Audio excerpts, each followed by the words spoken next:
Okay.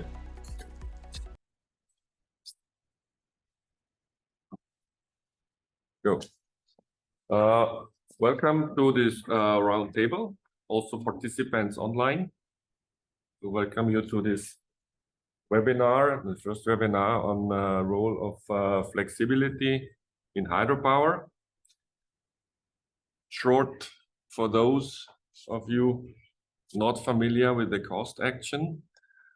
Cost action itself was established more than 1 year ago, this event or this network. And can I have my slides?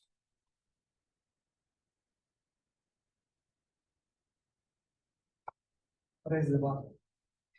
Press the button. Okay. No, we stopped. Here. Okay. Now we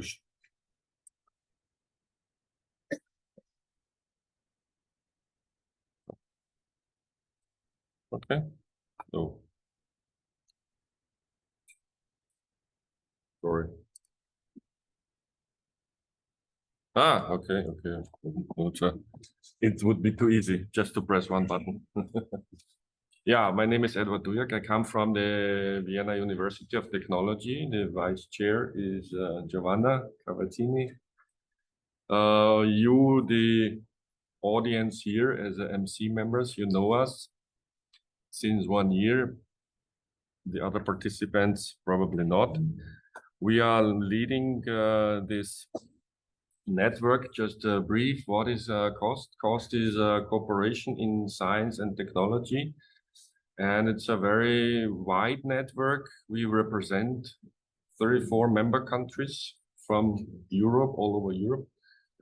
Also 21 member countries from inclusiveness countries. So COST has some rules on including as much as possible from a geographical point of view, from a gender point of view, from experience field of view.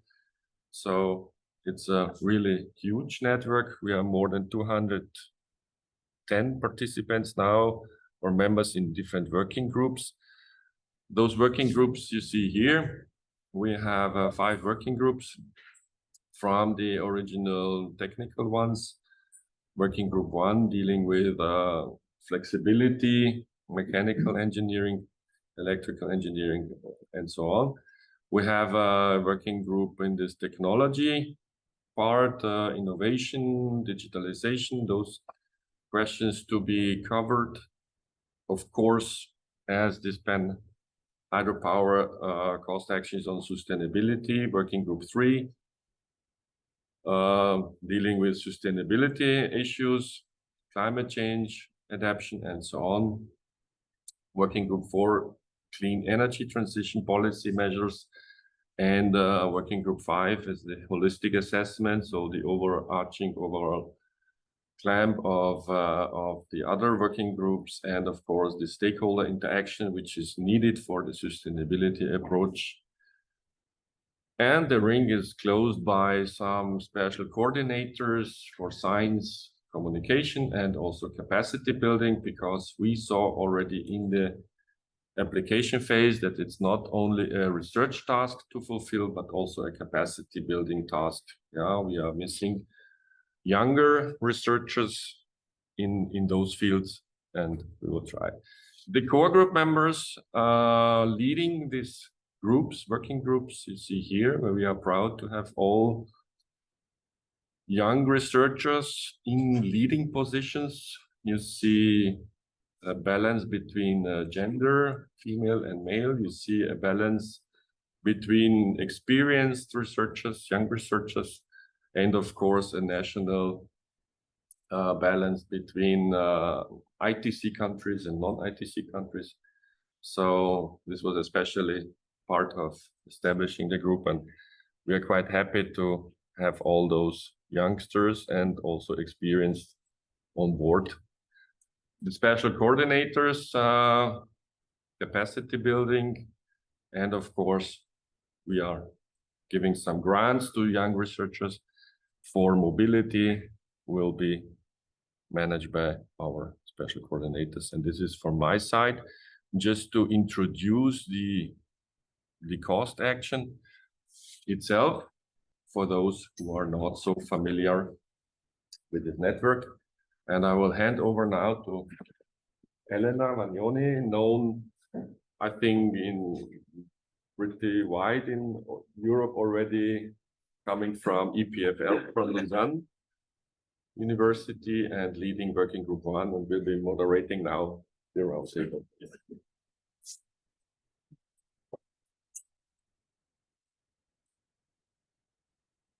Very short announcement. It's about the most important thing, the social dinner, of course.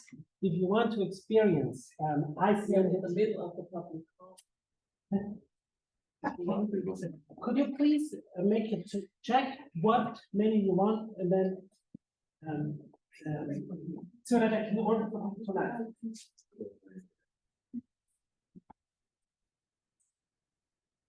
Hello, everybody, and hello also for the people who are online.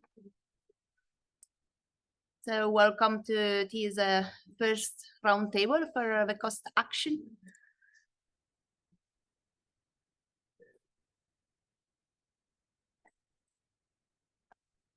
So the roundtable will be focused on the role of flexibility, and in particular the role of hydropower into the flexibility scenario of the power system. So the panel that we are going to have today, I will be the moderator. So for who doesn't know me, especially from people online, my name is Elena Vagnoni. I'm the head of a research projects group at the technology platform for hydraulic machines at EPFL in Switzerland. My research focused pretty much so on the role from the technical perspective of hydraulic machines and hydroelectric units on the flexibility of hydropower, and in studying how we can improve the technologies to better handle this game change that we have today in the power grid. The panelists that we are going to have for this roundtable are Alberto Santolin from 45 Engineering in Italy, Professor Ioannis Anagnostopoulos from the National Technical University of Athens in Greece, and Juan Ignatio Pérez Diaz from Universidad Politécnica de Madrid in Spain. So we will hear from them their perspective on the topics of hydropower flexibility role into the power system, and also the role of storage, and in particular pump storage in the today and in the future. So very important for ask questions. I kindly ask to everybody, so people who are present in the room and people who are online, to connect through Slido, so slido.com, and to insert the number 91 51 31 5. So I just leave you a few seconds before changing slide to note this number, because it's true that you will be able to ask questions and to feed the survey discussion for the panel that will follow the presentations. So just a little reminder, every speaker will give a presentation of about 12 minutes. You can ask on the flow questions through Slido. So you don't need to wait for me asking for questions or to end for the end of the presentation. So you can really use Slido to ask questions whenever you want. We will collect them, and then we will use those questions for the final 30 minutes discussions at the end of the panel. So before giving the floor to the first speaker, I would just like you to give an overview of what do we study and which kind of activities and objective we have within the working group 1, which is the working group of this PENAT hydropower cost action, which is organizing this roundtable. So the title is Hydropower Only Flexible Energy Synergies Work Program. And we have different objectives that correspond to the sub-objective of each year. So definition of assessment of a today flexibility provision by hydropower have been the scope of the first year activities of the cost action, where we organized presentations, surveys, and trainings for young researchers. in order to have such an assessment for the full European hydropower fleet. Identification of a hydro potential and its limitation, case study development will be the scope of the next year. Roadmap of future role of hydro for a flexible and resilient energy system will be the target around which we will organize the activities of the third year. And the fourth, so last year, the project, we will wrap up all, let's say, different cases that we have been developing during those years to showcase finally the crucial role of hydropower flexibility in the energy system. So before handing again to the first speaker, I will give you a short overview on flexibility and what's the issue. So here you can see the European power installed capacity from 2020 and projected to 2050. What we experience, and actually what is the forecast, is that we are going to have twice the electricity demand in 2050 in respect to 2020 values. And we will have 5-time increase of intermittent generation capacity in 2050 in respect to 2020 values. This means that actually we need a strong endorsement of flexibility and reliability from dispatchable, so controllable energy sources such as hydropower. Here I will give you another example about the increasing value in terms of million euros of imbalance netting in the market. So from 2011 to 2020, what you can clearly see is that there is a strong increase of this value of net imbalances in terms of monthly values in million euros. Imbalance netting is the process that have been agreed between different TSO, so transmission system operators, for 2 or more load frequency control areas, as you can see in the countries that are in the map, in order to avoid to simultaneously activate in opposite direction frequency restoration reserve. So this leads me to briefly give you an overview on what do we intend, what do we mean with flexibility in the power system. So we do have short-term flexibility and long-term flexibility.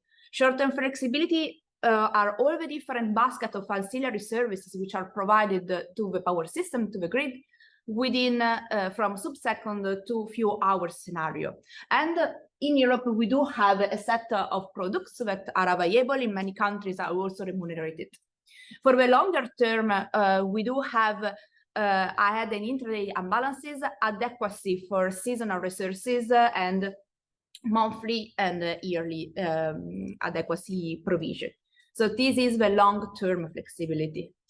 And hydropower can comply actually with all those timeframes. To convince you about the needs of hydropower, I will give you another example. Here you have, after a disruption, how long does it take over time to start up one of the kind of energy sources that we have available today, and the power delivery period. So as you can see, for instance, of course, you can see only the dispatchable, so the energy sources that today are existing and are controllable. And you can see that, for instance, if we consider the short-term services horizon, nuclear and steam power plants are not compliant with time to start up and to deliver this service. We do have this compliance with fast ramping thermal, but we can clearly see that storage, hydropower, run of river are faster than this and can comply so with a larger window of time, and also so comply with more regulating service within the ancillary services agreements. Also, of course, we do have batteries and electronics, which are faster than hydropower, but then the delivery period, depending on their energy capacity, is quite limited. So actually, if we wrap up, we can say that hydropower is the only highly controllable low carbon generation to provide flexibility services over all time scale. We do have different technologies that can help hydropower to deal with these targets. We know that one of the major risks for hydropower is actually the degradation of the performance and the acceleration of aging of the mechanical and electrical equipment. So for this, for instance, we have variable speed that helps in compensating performance losses, and also to perform a faster startup. We added roll issue circuit, which help extending the operating range and to regulate also in pumping mode by simultaneous activation of generating and pumping at the same time. And we also have hybridization, for instance, with batteries that can help so in reducing the number of movements, for instance, of the regulating hydraulic units. So today we do have baskets of products, but as we will hear from the panelists and during the following discussion, there are many challenges that hydropower has to face to deal with those flexibility and to assess its role within the power system. And so that's the final slide that, let's say, balance all different aspects that have been mentioned. So we do need flexibility. We do have market participation with remuneration, but we have to face several problems in terms of OEM costs, environmental issues, and resources availability. So with this, I kindly ask to Alberto Santolin to join the floor for his presentation. So Alberto is the CEO of 45 Engineering from Italy. He got his PhD from University of Padova in mechanical engineering. And so we'll give you a perspective today about the flexibility scenario in Italy, and especially focusing on the pump storage needs and further developments. Thank you.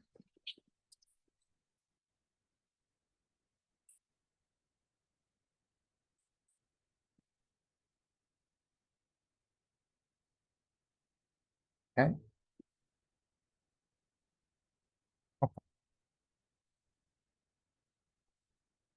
It's okay? Perfect. So, it's not shared, it's shared? It's okay? Okay, perfect. We can start. So, thank you, Elena. And I present a short scenario that actually in Italy we have. In Italy, we have 22 pump storage power plants, and they produce more than 7,000 megawatt of power in output and more than 6.5 megawatt of power in input, for a total of 53 gigawatt per hour of energy storage capacity. The majority of this power plant, this pump storage power plant, is located in the north of Italy, and the capacity is quite good for the Italy market. But all this capacity is not used very, very well, okay, at least in the last few years, because as you can see from the slide, from 1995 to 2002, this pump storage power plant granted a gross production up to 8,000 gigawatt per hour, okay, of energy. From 2002 until now, this value decreased to an actual value at around 2,000 of gigawatt per hour. So why this happened when in Europe the pump storage power plant it's the top of the technology for the flexibility, as Elena said before. So first reason is a money market reason.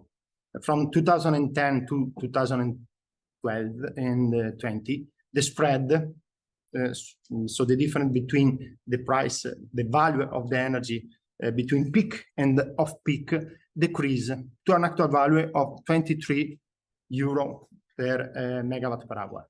This value is too less for the utilities to grant a return of the investment for these assets. This also caused a stop to all the new projects in this field, because who is going to invest money in a not profitable assets? Okay. Again, why this spread is so bad? There's a lot of reasons, of course, but another reason is related to how we use this power plant. how this system is used. Our power plants was designed for an old style storage way of storage energy. It was good for the nuclear in the 80s. Okay, now we need a new type of use. We need to use for renewable energy sources. Okay, so storage energy, we need to use the power plant to store energy when we have the renewable, when the renewable is productive. Okay, so this is a scenario between April 2018 and the future, April 2030. Now we absorb energy during the night and give back during the day. It's the exactly contrary that we need to use this type of power plants. Another thing is that from the 2009 till now, the renewable energy source increase its value into the energy mix of Italy. And this is very good. But where is this power plant located? Remember that before this pump storage power plant is located more or less all in the north of the Italy. Okay, the new power plants from renewable energy is located in the south of the Italy. So it's difficult to storage energy from the south to the north due to the loss of the systems and also a real difficulty of the grid in this case. Okay, the effect is not so good. One of these effects is the inversion of the flux of the energy. In this slide, you can see the number of the section in high voltage and medium voltage in reverse power condition for more than 1% of the time and more of 5% of the time. And this value is increasing. Okay. This causes a lot of difficulty for the utilities, for the distribution network, and for the owner of the power plant that sometimes needed to shut down its power plant. And this is one of the effects. This is the loss of energy production in the wind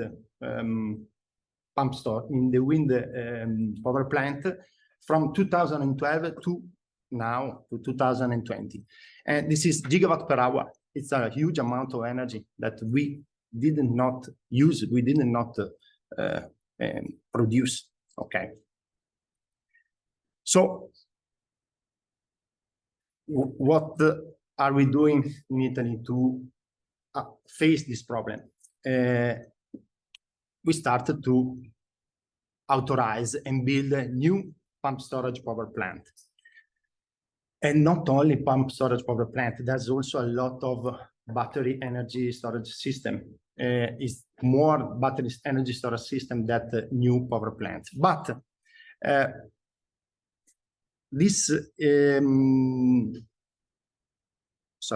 as you can see, all the project that is going to build and is going to authorize is located in the south. So this is good because it's where we have the energy, the renewable energy, so we can face correctly this problem. But we are talking about 3,000 of power of pumped storage from now to 2030. So we can do it. We can build all these power plants. I think it's quite difficult because, for example, Campo Lattaro, that is the pump storage power plant that probably the work start in the next year. We start talking about in 2011, so more than 10 years ago. I'm not sure that we can authorize and build 14 power plants in 6 years. Okay.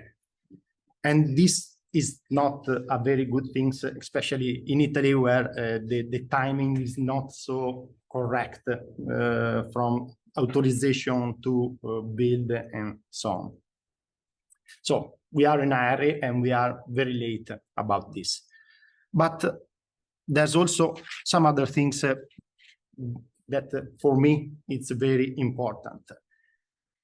As you know, we are here because we want and we need more energy, renewable energy inside the grid, okay? But why? Because the climate change is not, we want to change the climate change, okay? But the climate change don't wait for us to change the system. And its effects is start to show. For example, here is the last year summer of the Po River, that is the biggest river in Italy, that is very, very dry. So the effect of the drought is sensible in Italy, because till now we lost more than 19 billion of cubic meters of water per year, of fresh water into the system, into the river system. Okay. So again, what we are doing about this? A new plan that for me is very, very, very interesting, named Piano Laghetti, that literally is Little Lakes Plan. Okay.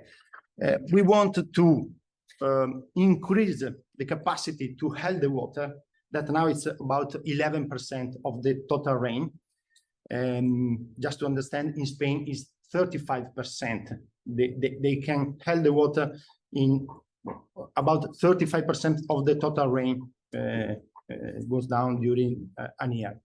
So we want to build 10,000 of little basin of reservoir of something that can catch the water, take the water, okay? And in this plan, we can also install new power plant, a small power plant, okay, to produce energy. What we didn't think is to install also a small pump storage power plant in all these new little lakes, because this can create a new type of smart grid, not only a smart grid thinking about the energy part, but also the water part.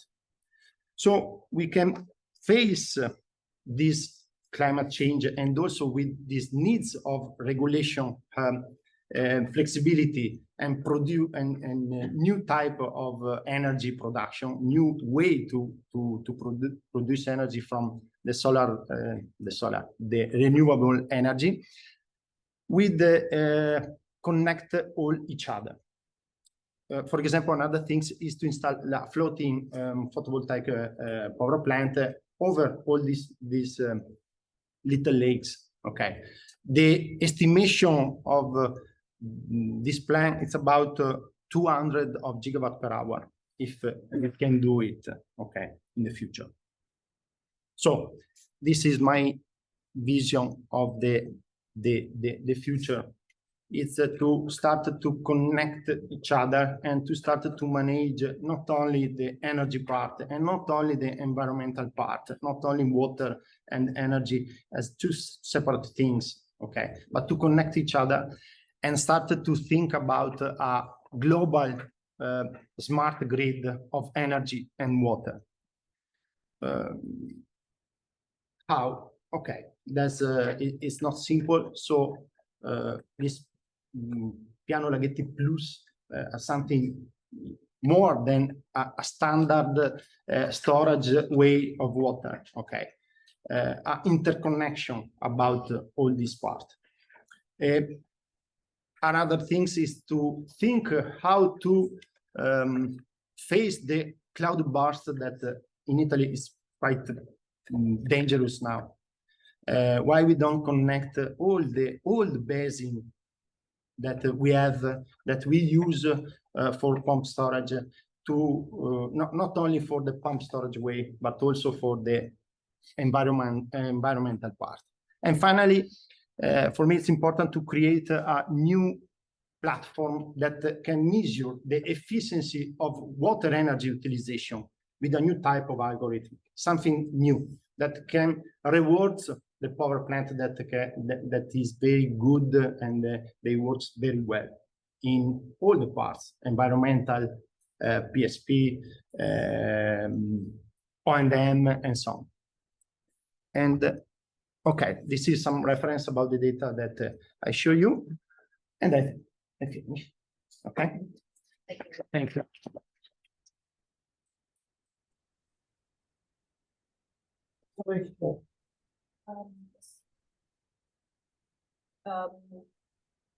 Did you write it in those on the slide? Did you write the question on the slide? I have questions about the prices because you told that in 2010 price decreased from megawatts from 42 euros to 22.20. Yeah. What situation now after Russian innovation in Ukraine? The price is that is not the price of the energy, is the spread. Is the difference between the peak and off-peak value of the energy. And it's what's between the situation now? it's because high demand in Europe and is the main reason of inflation. Yes, after the last year that was very particular because in Italy the price of energy goes to the start and now it's going down, but the difference between the spread is more or less constant. So if the price of the energy increases to more than 400 euro per megawatt, the value at night is more or less the same. Okay, it's the price. Thank you. There is also another question for you. Okay. From the online people. So, which power range should this small pump storage hydropower plant have? A few kilowatt or megawatt? Which kind of power range? 10,000 of lakes. It's a lot of lakes to build. It's a lot of basin that we have to think about. But I think that the lower the minimum power it's about from 5 megawatts. Okay, so we have to think how to build these lakes with at least a minimum power of 5 megawatts of pump storage. For the small hydro, I think that a few kilowatts is okay. So if we have 2 liter basin with 100 kilowatts, it's okay for production of energy. But from pump storage for a distributed network, as I think, I don't know if it's a good idea, but I hope. Okay. Thank you very much. So I will keep other questions for the discussion later on. So now we can move forward with the next presentation. One question here. That's one question. So we will have more time for questions and discussion later on. Thanks. Thanks, Alberto, again. So now the next speaker. Hello, Elena. Hello, everyone. So Ioannis Anagnostopoulos from the National Technical University of Athens. He is not with us, unfortunately, in Reykjavik, but very kindly he is joining us online. So hello.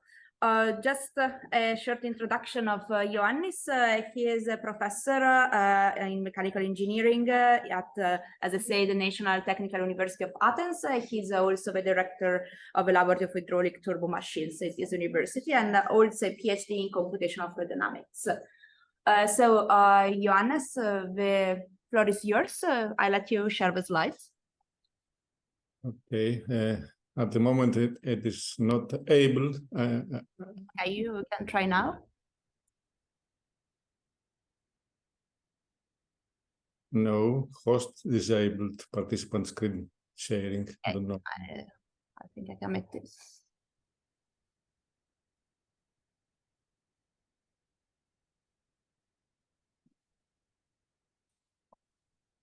Okay. Right now, that's okay.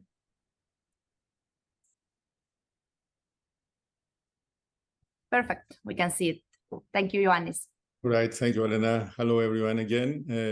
My presentation will be focused on pumped hydro energy storage, and I will use the Greek electricity system as a test case and present some modeling efforts and results to estimate the future development and structure of this system, and then the corresponding plans of the government, of the state, and the recently announced regulatory framework for energy storage in Greece. Bulk energy storage, grid-scale energy storage is becoming a more important part of the flexibility means we have for the today's and the future electricity systems. And this is because of its significant benefits and contributions to power adequacy, to the increase of RES integration and recovery of the of RES curtailments, to the reduction of system operation costs and improve its reliability and stability, black start services, grid congestion management, and to postpone some grid investments. We all know the traditional role of pumped storage as a peak saving mechanism and also a tool to accommodate, to absorb some surplus production of non-flexible units called nuclear. But now pumped storage is called to play a new and more important role to support and manage the production of intermittent renewables. And as you can see in the lower diagram, which is taken from an old simulation of the Greek electricity system for the future in 2010, and at that time, an 8% RES share was considered as a very extreme scenario, but today it does not look so extreme, of course. And as you can see, the residual load curve here, the red line, deviates very much from the blue line, which is the load curve, when the production of renewables is important, is significant. So the storage units and the other flexibility means have to manage this very volatile residual load curve. Elena has already shown this slide, but I just add here that the long duration storage is the only mean we have to address the long-term flexibility needs. And at present, the only technology to do this, that can offer this, is pumped storage technology. Some data for the Greek electricity system: 6.5 gigawatts, the average system load, a generation of about 57 terawatt hours per year. Hydropower plants, 3.2 gigawatt installed power, and contribute about 9% to the overall energy production. This is the development of this project during the last 15 years. The development rate has significantly increased the last 4 years. However, it still remains almost half of the one required to achieve the targets, the national targets for 2030 and 2050. The picture for the transmission grid in Greece, and just to say that almost all Aegean islands are to be connected with the mainland system. So in a few years, we will have a single unified electricity system in Greece. Regarding pumped storage, there are 2 large pumped storage units of Public Power Corporation in the northern Greece, in Thesavro and Sfikia, and another one large project under construction in Amphilochia by Terna, a private company. Some details for these power plants are shown here, their installed power and the capacity of the smaller reservoir of these plants, which of course determines the total energy storage capacity of these units. And the corresponding energy capacity of these 3 pumped storage plants that add up to about 13 gigawatt hours in total. Let's keep this number for the next slide. Coming now to the modeling efforts that started several years ago. Regarding pumped storage, the first, let's say, comprehensive effort to estimate the true needs of storage in the European system was carried out in the framework of the EU project STORE, in which participated 6 European countries, and in which we modeled the system, or the electricity systems of all these countries, and tried to estimate the pumped storage needs. At first, the energy storage needs, but very soon it became clear that we were talking about pumped storage only. And then we realized the crucial role of these pumped storage units for the development of the future electricity systems. And we quantified by computational models the future needs. Just a simple example without analyzing more is here. For the Greek electricity system, we tried to estimate the pumped storage needs using a simple parameter, a simple indicator, the capacity factor, the utilization percentage of a new unit, in order to be economically viable. And we estimated this capacity factor to be between 25 and 35%, namely about double than a typical hydropower plant, because a pump storage makes 2 operation modes.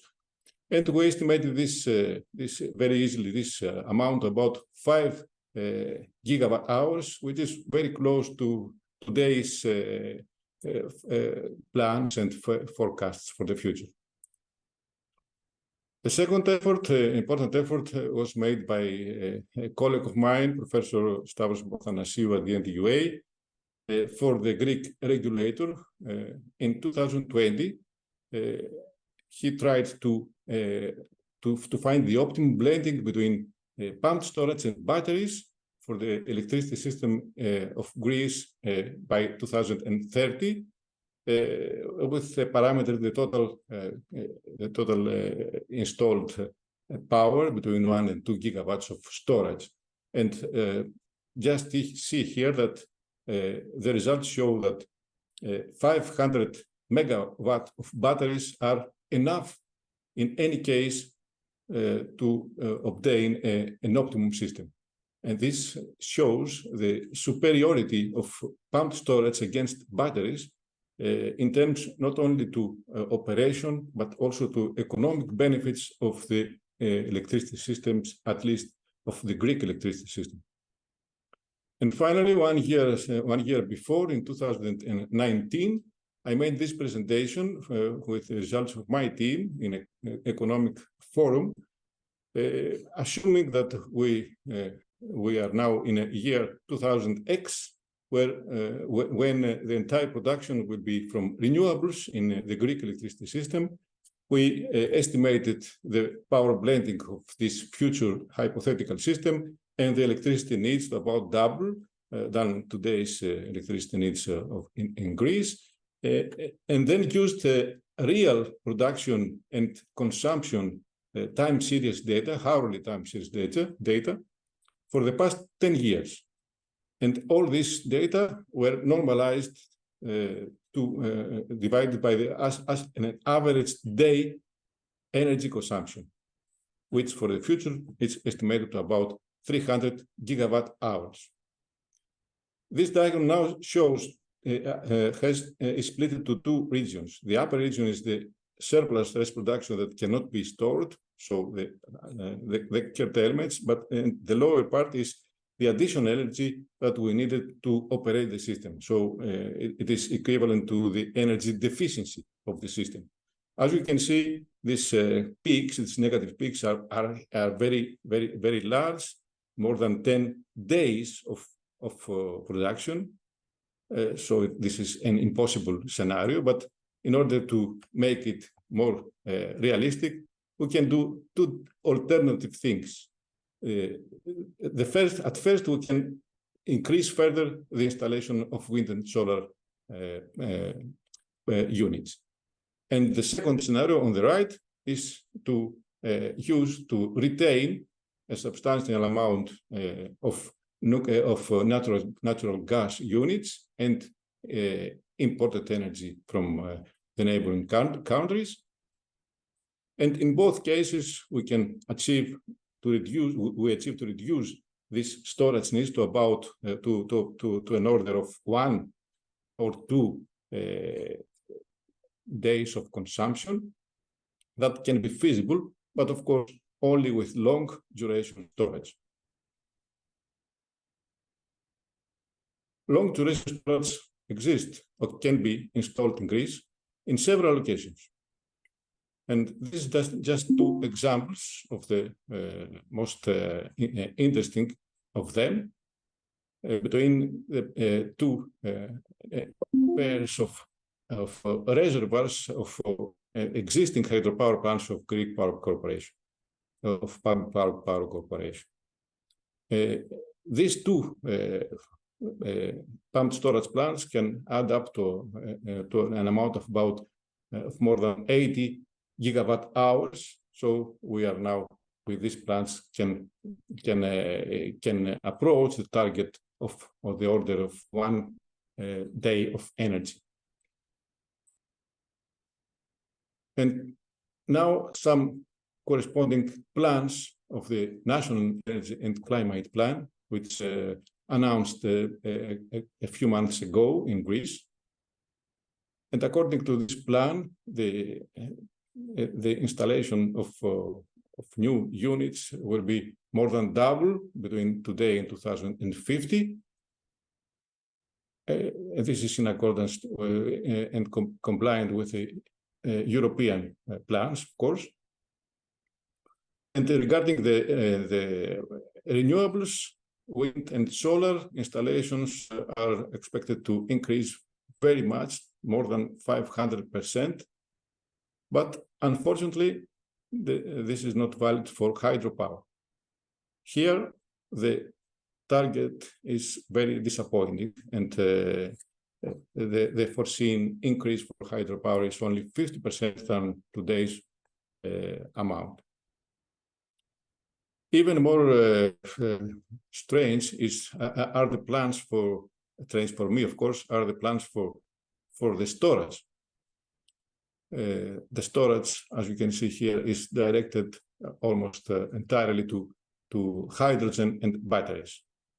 For 2050, the plan foresees an installation of 23 gigawatt of batteries and the production of 2.3 megatons of hydrogen, of green hydrogen, that corresponds to more than 60% of the entire RES production each year at 2050, of course. And here, again, unfortunately, for hydropumping, the plans are very, very, very restricted and disappointing. And these values start from 2.5 in 2030. And lately, this value is reduced even more in the final version of this plan to 2.2. And for the 2050, it also reduced below 5 gigawatts. And now the tenders. Also this year, 2023, the government announced a supporting scheme for new energy storage plants, and also auctions, allocation of 1 gigawatt through auctions for new energy storage capacity in the country. I will not stay long in these particular terms of supporting these investments and so financial and technical. Just mention here that in the initial plan, there were a term of at least 80% cycle efficiency of the new units, and this term excluded all other technologies except batteries. And fortunately, after some discussions with the government, this term is changed, especially for pumped storage, and it's reduced to 72%. The first tender was very successful. In July, before 2 months, and it was largely oversubscribed. The applications made were 3.3 gigawatts against the 0.4 gigawatt offered. And the winning projects offered very, very low bids for the contracts for difference. The starting value was 115 megawatts per year, and the lowest value was 34 megawatts per year. And this, from the first point of view, raises some doubts about the economic viability of these plants. However, if someone looks carefully the terms, the economic terms of financial support, may see that the contracts of difference are applicable only positively and not negatively in this investment. So it is clear that the applicants expect that their incomes from the participation in the market will be certainly higher than their bids. A final slide here for the pumped storage plants. According to the modest, very modest energy plans of the country, we need 2.2, as I said, gigawatts for 2030.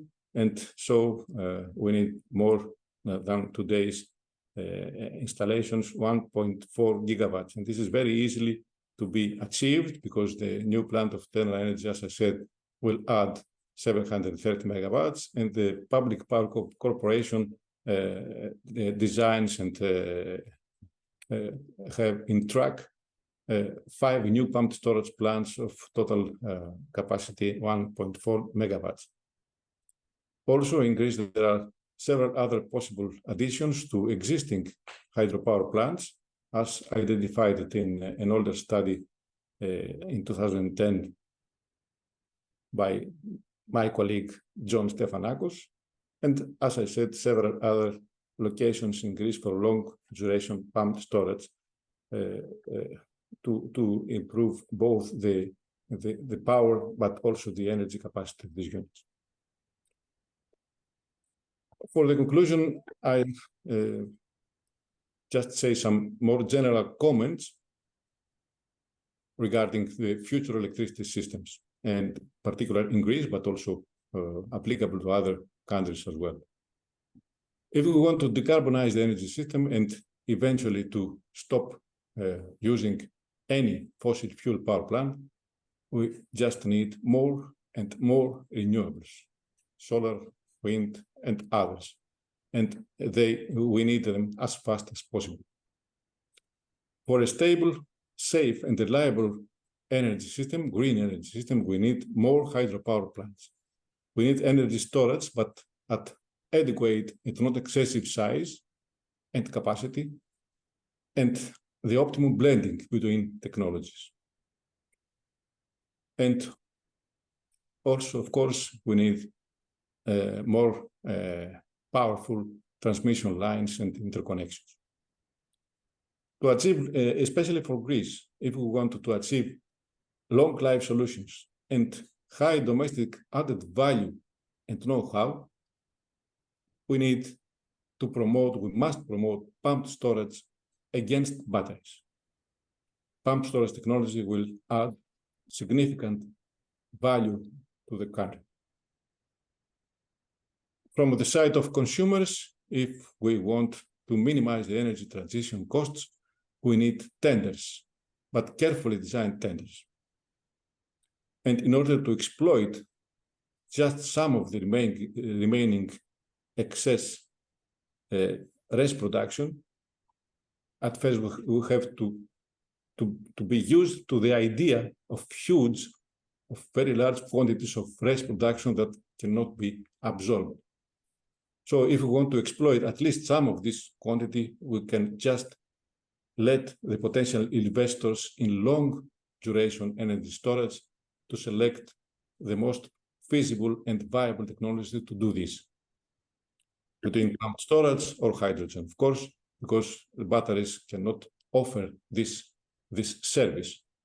Just a number here, the 23 gigawatts of batteries forecasted in Greece for 2050, we can offer about 45 gigawatt hours of storage, which is just one of the large pumped storage plants I showed to you before. And finally, if we want to make all the above happen, the state of Greece and the other states must invest in multidisciplinary research in order to address technical and environmental and ecological issues. And also we have to increase further the public awareness and the social acceptance for all these new installations. Thank you.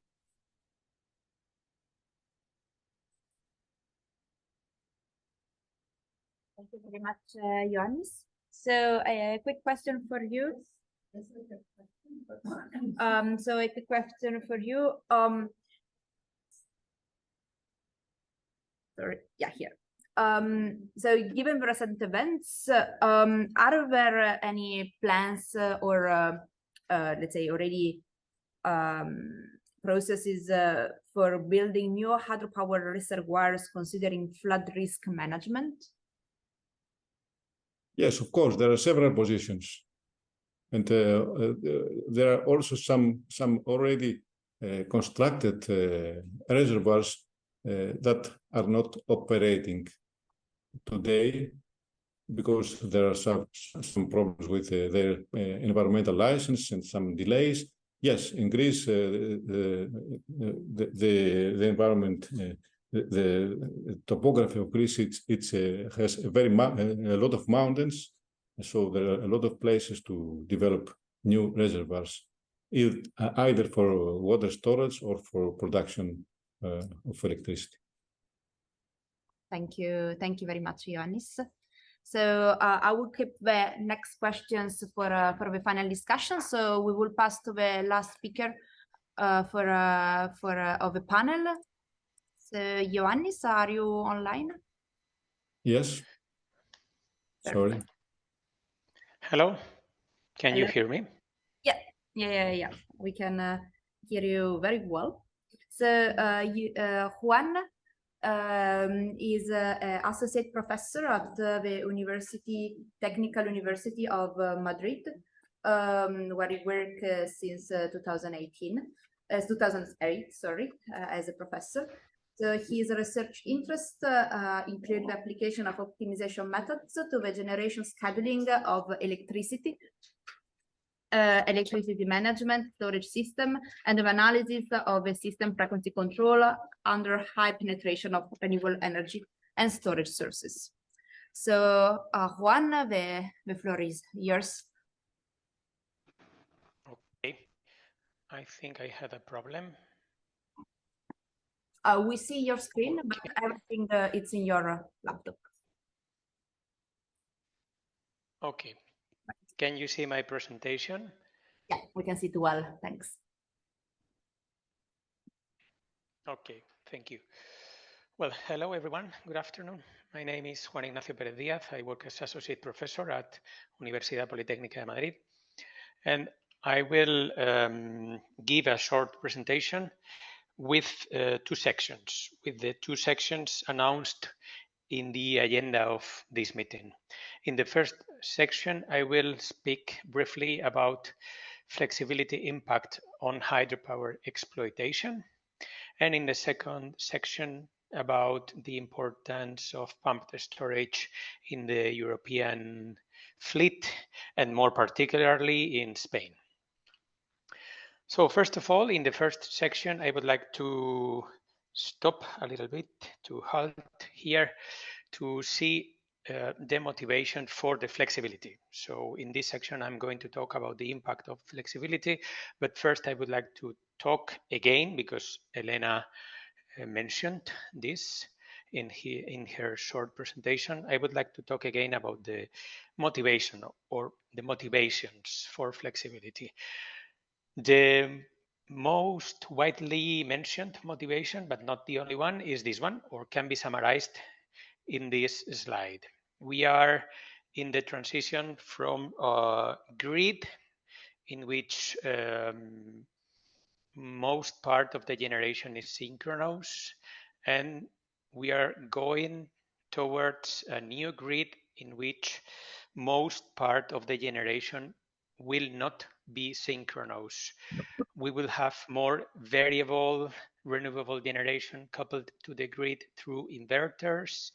We will have fewer synchronous generators, and we will have more distributed generation connected to the distribution network in quite a few cases. And in this transition, we are here. The gray column and the yellow column have been growing in the last years, and the expectation is that they will continue growing for a long period. So we will have every day more and more wind and solar photovoltaic generation connected to the grid. In this figure, we have the total installed capacity of different technologies all over the world in millions of megawatts or terawatts. Okay. This is not new. This is something we knew some years ago. Actually, there are plenty of studies analyzing future situations of the grid in which the power system can become vulnerable due to the large amount of generation connected through inverters to the grid. Here you have a couple of figures from two of these studies.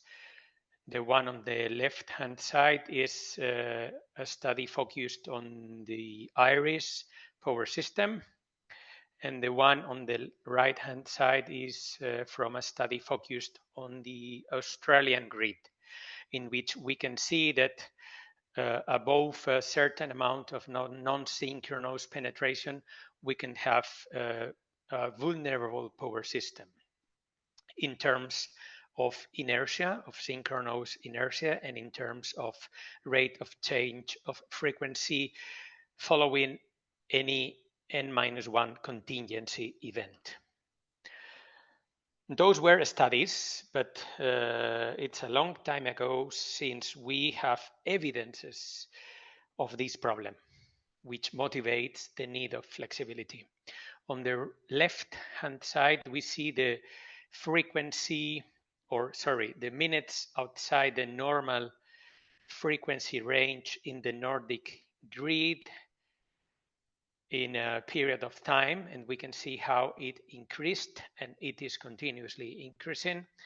And on the right-hand side, we see the inertia, the synchronous inertia in the UK grid in the period from 2010 to 2013. So here we have some evidences that our power systems are approaching a vulnerable situation due to the penetration of renewables.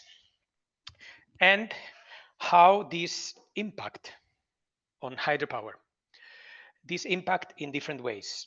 Here we have some nice graphs from a paper from our coordinator, in which we can see the pressure gradient at the runner servo motor of a Kaplan turbine in two different operating modes. On the left-hand side at discharge control mode, and on the right-hand side at frequency control mode.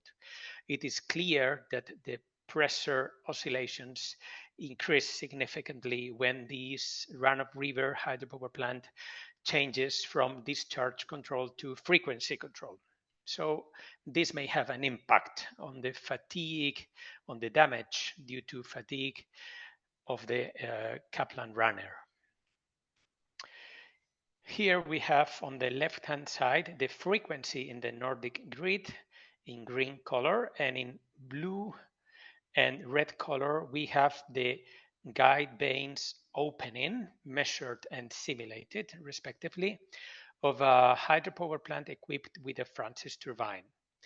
It is clear as well that the frequency oscillates pretty much, and that this causes the guide vane to change its position perhaps too often, and this again can cause fatigue.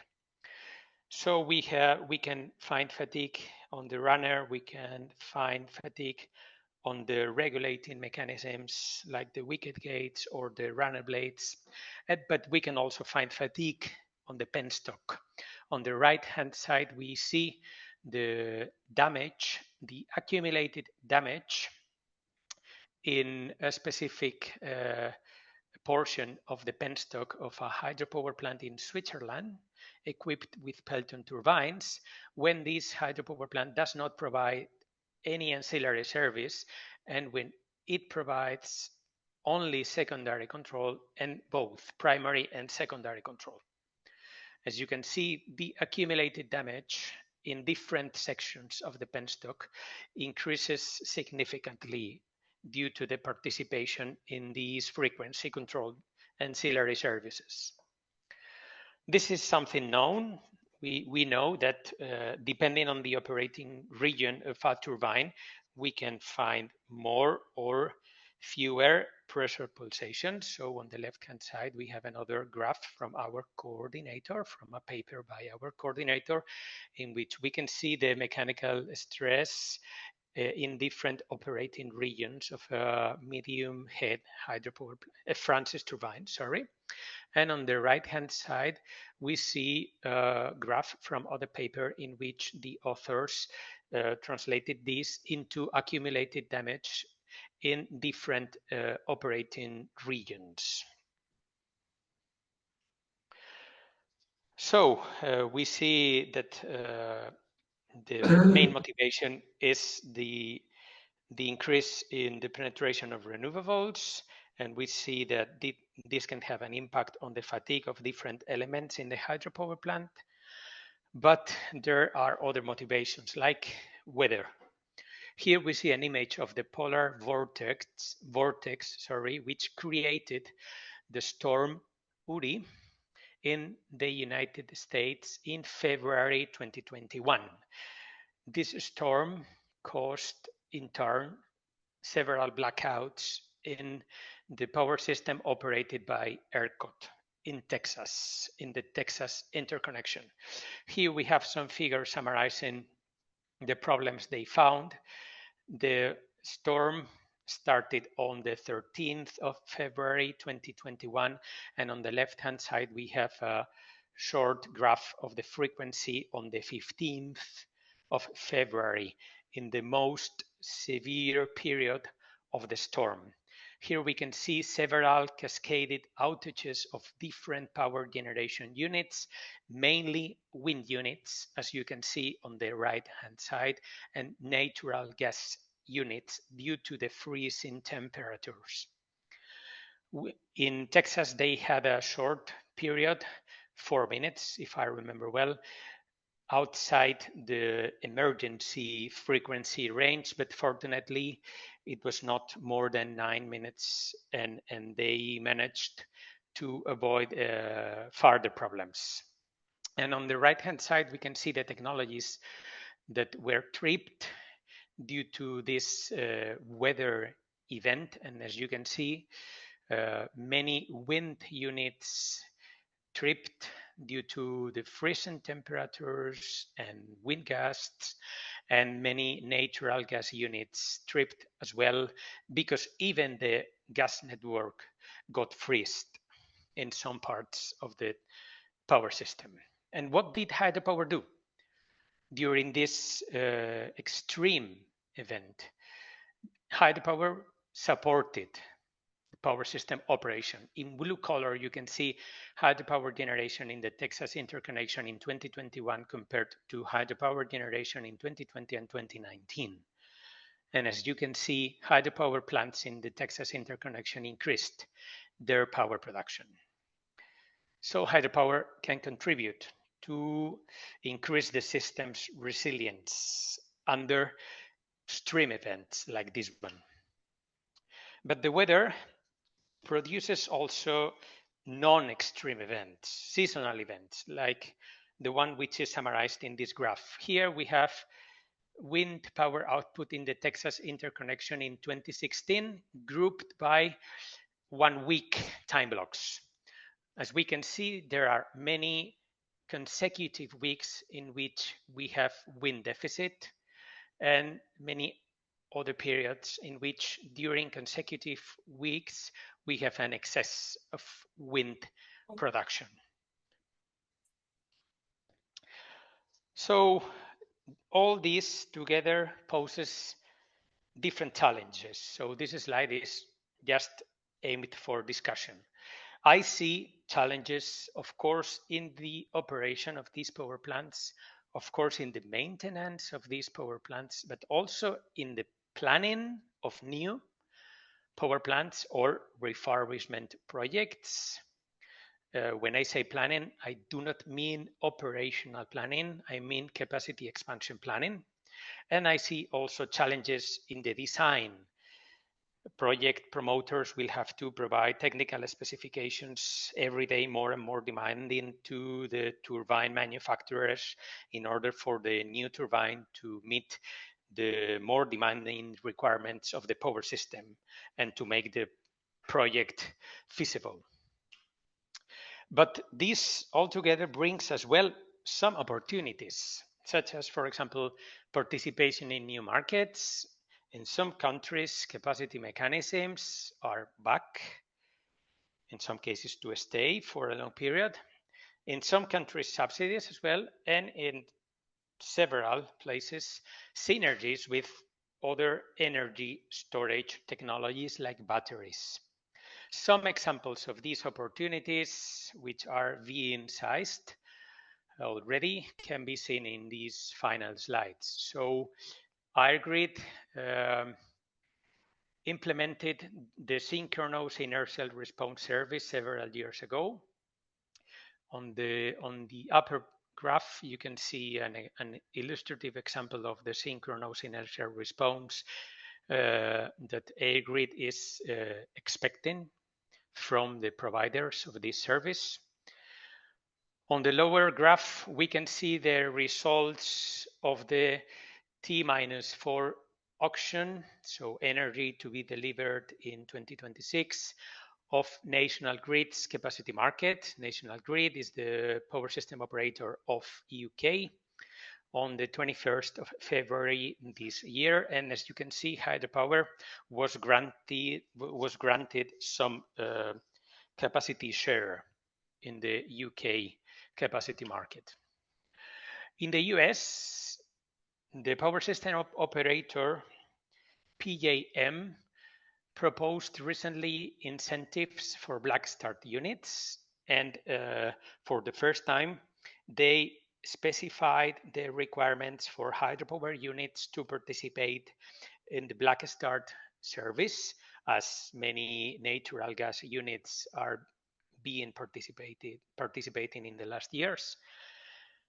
On the lower part, we see that Spain has recently launched a call for tenders in which the government will be granting subsidies for standalone energy storage. Out of these 280 million euro, 150 million euro will be spent only in pumped storage projects, with certain conditions, of course. Here we can see an overview of the hybrid hydro battery project at Vogelgrund hydropower plant. This is part of the X-Flex hydro project, and it was commissioned for testing last year, if I am not wrong. And this is all about the first part, and the second part will be really fast, because I would like to just give some figures about pumped storage in Spain. This is installed capacity in Spain by technology. Here we have hydro, including open loop pumped storage. Here we have closed loop pumped storage. So we have 17,000 megawatts of hydropower and 3,000 megawatts of closed loop pumped storage. Here we have the breakdown by units of pumped storage plants. So sorry, this is in Spain, in the ordinate axis installed capacity and number of pumped storage units in Spain. So we have an average installed capacity of 88. We have 64 pumped storage units divided across 22 pumped storage plants, 2 closed loop and 14 open loop. The closed loop pumped storage plants have a storage capacity equivalent to from 7 to 100 hours at full load. And these are plants. This is the currently in force integrated national energy and climate plan, but 2 months ago there was a public consultation to modify this plan, so we will have soon a revised version of this plan. Sorry, it is only available in Spanish. Here we can see that hydráulica power won't barely increase by 2013, sorry. This is open loop. It won't increase theoretically by 2030. And this is closed loop pumped storage, expected to increase by 3.5 gigawatt of installed capacity. We have around 25 pumped storage projects in different phases of the permitting process. 5 of them are planned to be used abandoned mines. 1 will be using variable speed. Another one will be hybridized with a battery. Another one is extension of an existing pumped storage power plant. And the others are new projects using as lower reservoir an existing reservoir. In some cases for hydropower, in some cases not being used for hydropower. This is all from my side. Thank you.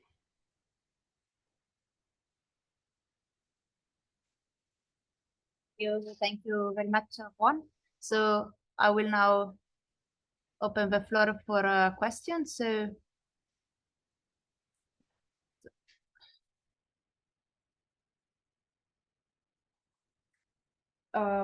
I will take what I've been asked from Slido, and then also we can, let's say, feed the discussion. So Alberto, can I ask you to come here and to Ioannis and Juan to keep their camera open, so that we can create a hybrid roundtable.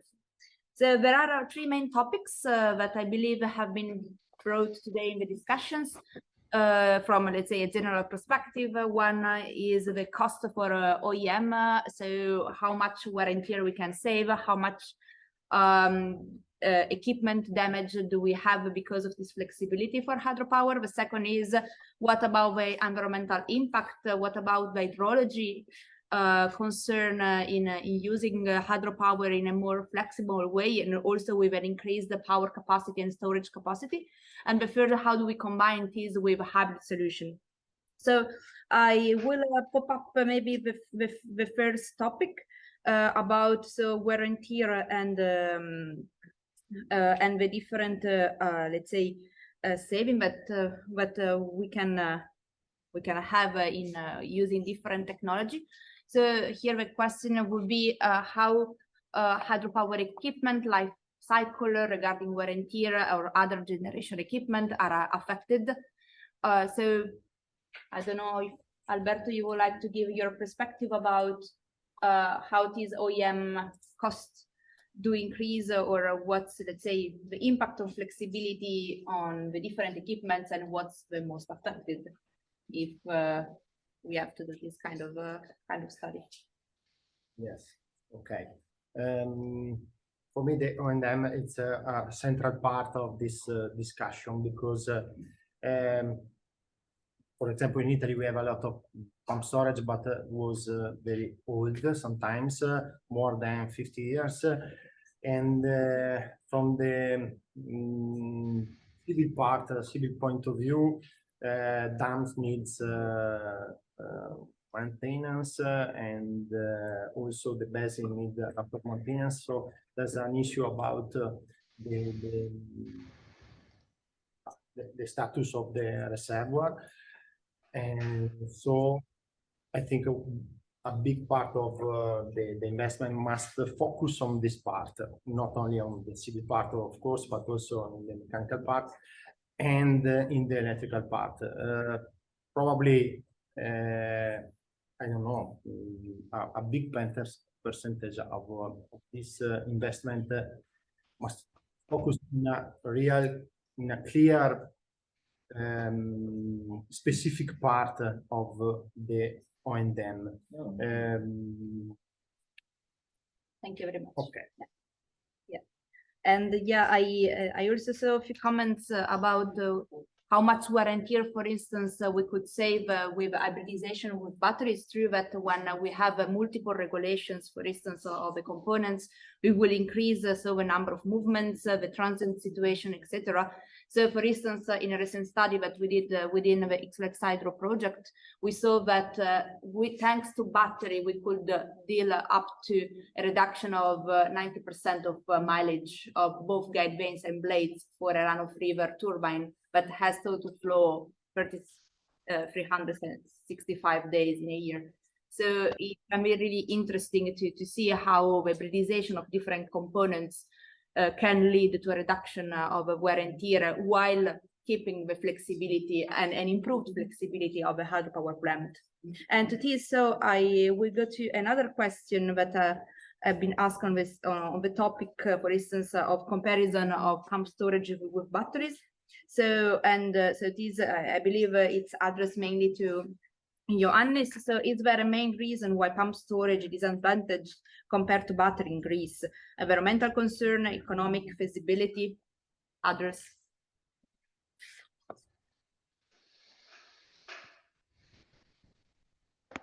Okay, thank you, Elena.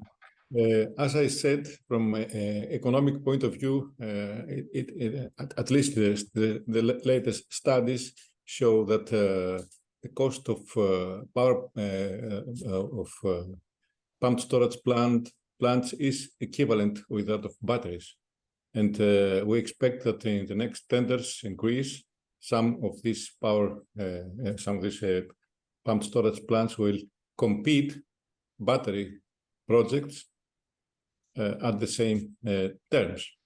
So regarding the economic point of view, I think that these two technologies are equivalent. And if one considers also the much longer lifespan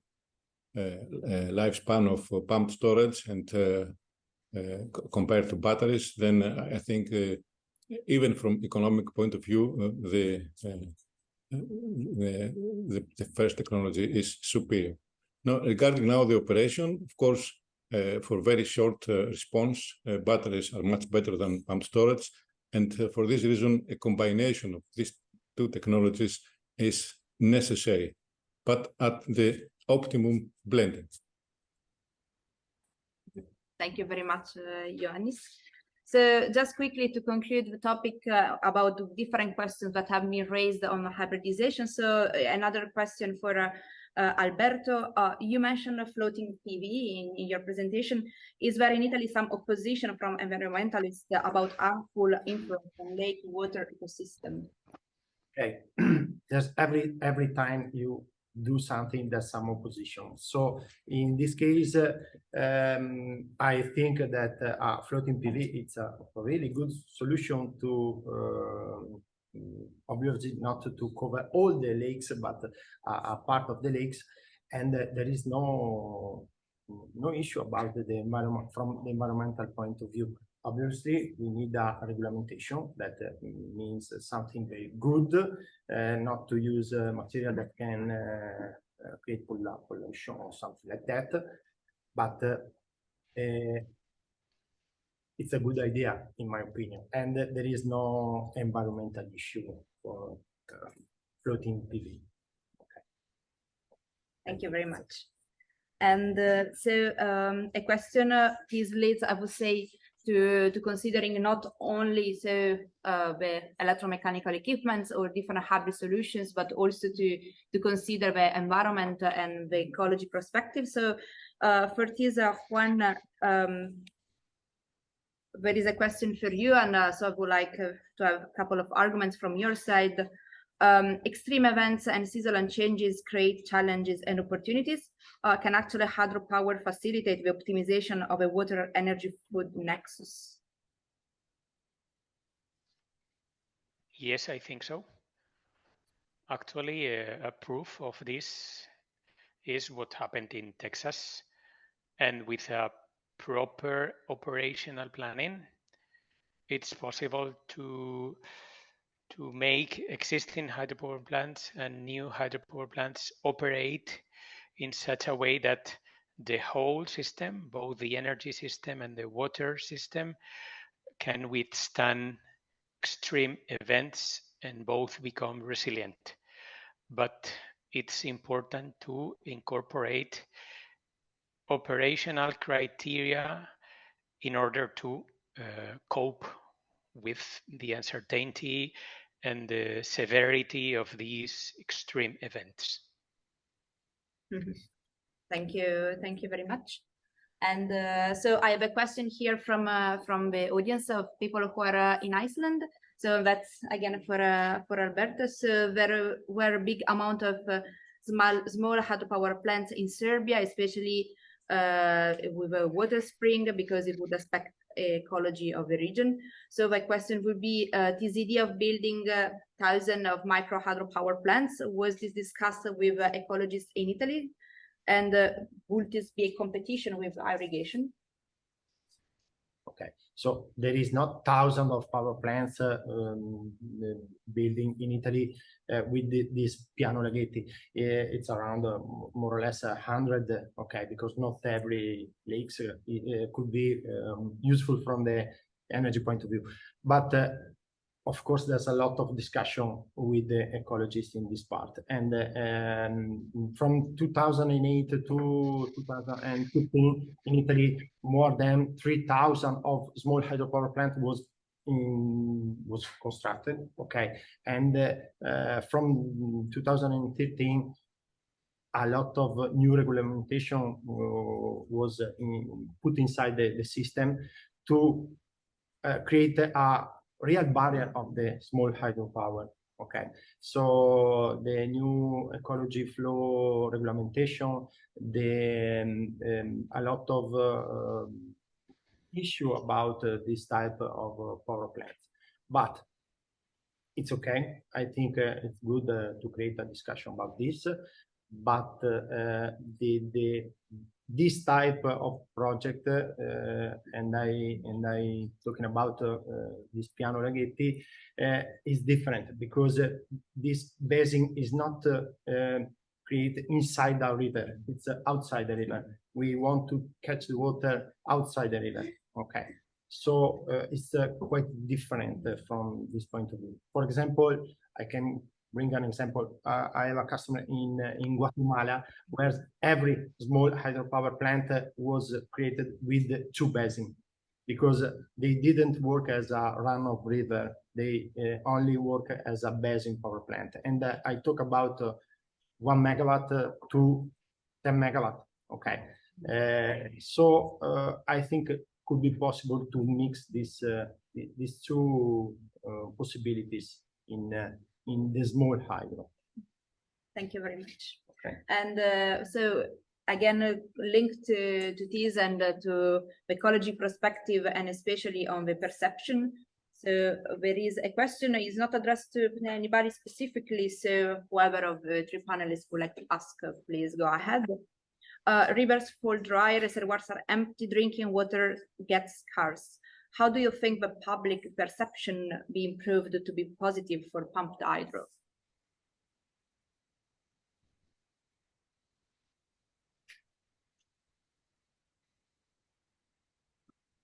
Ioannis, would you like to give a comment on this? It's a difficult question, and the answer is even more difficult because if we knew the answer, we have already applied for public opinion. Unfortunately, the public acceptance is disanalogous to the environment, to the actual environmental impacts of a project. For example, if we could estimate or calculate the environmental impact per megawatt, per installed megawatt, this impact will be much larger for small hydropower plants than for large hydropower plants. However, the public acceptance is, let's say, much more than for small plants than for large hydropower plants and pumped storage plants. This should be changed, but there's not an easy way to do this. For an example might be that the latest floodings in Greece, in central Greece, in Thessalia, part of which could be avoided or mitigated if some additional dams and power plants had been constructed in the past. Okay, thank you very much, Ioannis. So I will conclude with one last question, but again, so it's direct to Joseph, but no, to Juan, but I believe so perception also from the other panelists can be added. So is it okay. Okay, so are there plans to shut existing hydropower plant, stop their maintenance, or is it more the situation I believe you have been addressing in your presentation, a situation of stop on making new hydro units or not increasing anymore the power of existing power plants? So I believe this refers to if pump storage and similar hydropower plants do represent a problem from their impact or their usage. What's within your presentation was the insight of, let's say, what do we do with them? Okay, this is somewhat related to the previous question. In Spain, there are some hydropower plants whose concession period expired, and they are now in standby. So I don't think most of them will be dismantled, but probably some of them will be. There are some voices in Spain claiming for dismantling some of these hydropower plants whose concession expired, in most cases due to environmental concerns. And this is related to the previous question about the competition between batteries and hydropower. Hydropower projects face a very strong environmental opposition very often. Actually, this is a large problem because it takes more than 10 years to commission a new hydropower plant from scratch, from the first days in which a team of people is discussing the first preliminary project. And batteries, in order to commission a battery energy storage system, one needs perhaps 2 years, maybe 3 years in case of a delay in the permitting process. And this is important because renewables are here. So I think this is one of the main reasons for the disadvantages of pumped storage against batteries and for the perhaps dismantling of a few hydropower plants. Thank you very much, Juan. So the time is running out, so I would like to have a big thanks again for the panelists. Thank you very much for your participation, your insights and experience that you shared with us. So for the people who ask online, the presentations will be shared with you. So we have your mailing list of people who subscribe to this roundtable. So you will have the slides, and also if we didn't have time to go through all questions, I still have, I believe, 6-7 questions that did not receive answer. We will address that online or by email. So we will ask to the panelists to provide an answer to this by email, and will be forwarded to you together with the slides. So thank you very much for participating, and bye bye to the one who are online, and I believe we are ready for a lunch here in Iceland. Thank you very much, Elena. Thank you very much.